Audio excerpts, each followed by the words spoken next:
Olá pessoal, tranquilidade? Vamos começar agora a nossa aula sobre flip-flop e nós vamos falar do flip-flop assim, mais primitivo que nós temos, que é o RS. Por que eu falo primitivo? Não porque ele deixe de ser importante e interessante de se aprender, ele é fundamental no aprendizado da lógica sequencial, porque ele é a célula de todos os flip-flops que nós temos conhecidos até hoje. É desse aqui, desse flip-flop RS, que nós temos a primeira ideia para que essa situação possa evoluir, né? Então, a primeira coisa é entender o que é um flip-flop. Ele é uma célula básica, esse que eu vou mostrar para vocês é uma célula básica, chamado flip-flop RS, cujo nome RS tem a ver com setar e resetar. O que seria o setar? Seria levar essa saída aqui para alto, para 1. Logicamente, toda vez que a saída aqui for para 1, a saída aqui barra vai para 0 e vice-versa, porque o flip-flop se caracteriza por essa situação. Você sempre tem as duas saídas, que barra, sendo que barra, como o nome já diz, ele é barrado. Essa barra significa negação do estado lógico do Q. Então, se o Q é 0, o Q barra vai ser igual a 1. Se o Q for igual a 1, o Q barra vai ser igual a 0. E sempre vai ser assim, para todos os tipos de flip-flops.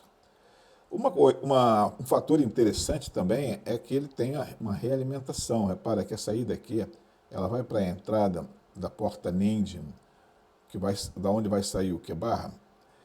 Essa característica de realimentação, ela é muito importante pelo seguinte: à medida que vocês forem avançando o conhecimento sobre os flip-flops, o que vai acontecer? Vocês vão ter a seguinte sensação, que o estado futuro ele é decorrente do estado presente.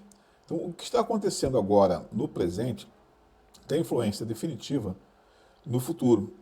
E quando é que ocorre o futuro? Quando a gente dá um clock aqui na entrada. Então, aqui nós temos uma fontezinha de 5 volts, aqui tem uma chave, e essa chave ela pode alimentar a entrada S ou alimentar a entrada R, caso você queira setar a saída ou resetar a saída. Um outro detalhe importante é que nós temos duas portas do tipo NAND, e aí são certas coisas que você tem que amarrar para poder fazer a compreensão do assunto completo. Uma das coisas que você precisa entender bem e amarrar e lembrar na hora de raciocinar é que essa porta NAND ela tem uma tabela verdade. E se você observar a tabela verdade da porta NAND, você vai ver o seguinte: se tiver a presença de pelo menos um 0 na entrada, eu vou ter estado lógico 1 na saída. Tá? Porque ela é a negação da AND. E a AND ela só vai apresentar 1 na saída se você tiver ao mesmo tempo 1 e 1 nas entradas. Qualquer outro estado ela vai te apresentar 0. Mas como eu estou diante de uma porta NAND, ela vai negar essa tabela verdade e sempre que tiver pelo menos um 0 na entrada, ela vai te apresentar 1 na saída. Ela só vai te apresentar 0 na saída se as duas entradas estiverem ao mesmo tempo em 1. Então, se tiver 1 e 1, aí sim ela vai dar 0 na saída. Como é o caso, como esse caso aqui que eu estou mostrando. Repara que o Q barra, ele é a negação do Q. Como o Q é 0, o Q barra vale 1, e esse 1 está sendo realimentado para essa entrada. Quando essa outra entrada também tem 1, aí você vai ter 0 na saída, porque na porta NAND, 1 e 1 vai dar 0. Então, essas informações você tem que ter na sua mente presente o tempo todo para poder compreender o funcionamento do flip-flop. Um outro detalhe é que nós temos na entrada da porta NAND um inversor. E esse inversor ele é estratégico, tanto nessa porta NAND quanto na outra, nós temos em cada porta um inversor. Isso significa que toda vez que você colocar 1 na entrada S, após o inversor você vai ter o 0 que vai garantir 1 na saída. Então aí vem a explicação. Quando eu apresentar um sinal de S na entrada, a minha saída vai para 1. Quando eu colocar um sinal em R, a minha saída vai para 0 e a saída Q barra vai para 1. Aí nós vamos apresentar aqui para vocês o funcionamento dessa porta lógica utilizando a fonte de alimentação, que é uma fonte de 5 volts. Vamos dizer assim, é compatível com a lógica TTL, né? Existem dois tipos de lógicas. A lógica TTL, que os integrados são feitos de transistores bipolares, e nós temos também a lógica MOS. Só que a lógica MOS, ela trabalha com uma tensão maior, pode trabalhar com até 12 volts, enfim. TTL você vai trabalhar com tensões mais baixas. No caso aqui é o TTL. Então a gente já colocou 5 volts na entrada, setamos a nossa saída. Então a saída aqui vai para 1 e a saída aqui barra vai para 0. Conforme a gente vai apresentar aqui. Ó, primeira situação. Saída aqui foi para 1, que a barra foi para 0. Eu realimentei esse 0 e aí tudo bem, vai ficar 1 na saída aqui. A saída aqui, que tem 1, ela vai realimentar 1 para a saída, para outra porta NAND, que vai ter a saída aqui barra. Então eu vou ter 1 e 1 e 1 e 1 na porta NAND, garante 0 na saída. Aí você vai me perguntar, mas é só isso? Mas qual é a ideia desse flip-flop? Como é que isso vai interferir no conhecimento? O que isso vai dar de importância nos próximos circuitos? Então, resetei, setei. Aí você vai me perguntar isso. Eu vou dizer o seguinte, do flip-flop você te faz um monte de outros circuitos. Com a combinação dos flip-flops, a gente consegue fazer uma série interminável de circuitos na linha de lógica sequencial. Então, os contadores são feitos utilizando a flip-flop. Enfim, os sequenciadores são feitos utilizando os flip-flops. E existem alguns tipos diferentes de flip-flops. Nós temos o flip-flop JK, mestre-escravo.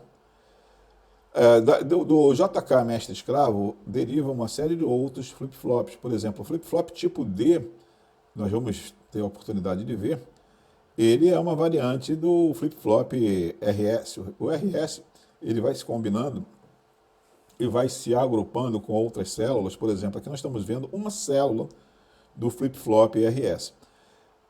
No próximo slide, né, na próxima aula, a gente vai ver aqui já 2 células conjugadas utilizando o flip-flop RS. E aí vocês vão observar que ele vai deixar de ser sensível a nível e vai passar a ser sensível à borda, que é um outro detalhe importante. Os estados de S e de R, eles vão ser controlados por um clock de entrada, um sinal de entrada. E a princípio nós vamos ver ele sendo habilitado por nível. E depois vocês vão ver ele sendo habilitado por borda. Toda essa sistemática vai te dar uma ideia de crescimento, vai te dar uma ideia de passo a passo dentro do conhecimento da lógica sequencial.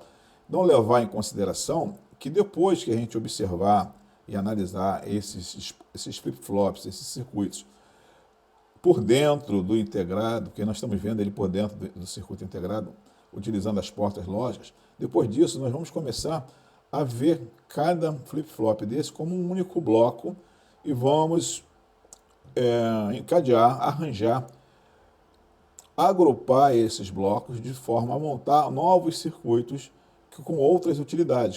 Como vocês vão poder ver, os contadores, os conversores serial paralelo e uma outra infinidade de circuitos, os sequenciadores.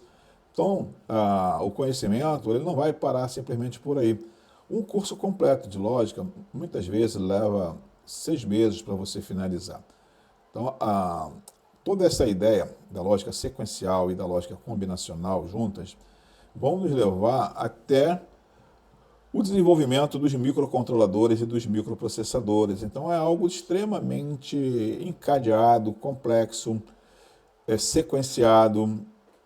É um conhecimento dependendo do outro até chegar ao final. Só que esse final nunca chega, porque você está sempre desenvolvendo novas técnicas, novos circuitos integrados, novos microprocessadores e assim por diante.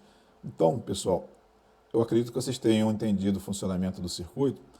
A princípio, é lembrar que o flip-flop ele apresenta 2 estados, onde Q fica em 1 e Q barra fica em 0, ou Q fica em 0 e Q barra fica em 1. Não existe o estado onde você tem Q e Q barra iguais a 0 nem iguais a 1. O Q e Q barra, sempre um vai ser diferente do outro e eles vão sempre apresentar esses estados diferentes. Um vai estar em alto e o outro vai estar em baixo. Um vai estar em high e o outro vai estar em low. E nós vamos ter uma entrada de controle, que nesse caso aqui é o S e o R, S de setar, R de resetar. E futuramente, além da entrada de controle, nós vamos ter um clock. O clock é que vai fazer com que haja a influência da entrada de controle na saída do flip-flop. Sempre lembrar que o flip-flop te apresenta um estado presente e um estado futuro decorrente de uma entrada de controle e futuramente entrada de controle e clock. Basicamente é isso que eu vou falar para vocês aqui. A gente não vai se alongar muito nessa aula, até porque fica cansativo. Mas vocês vão ver na próxima aula a continuidade desse assunto. Tranquilo, pessoal? Um abraço a vocês e até o próximo vídeo.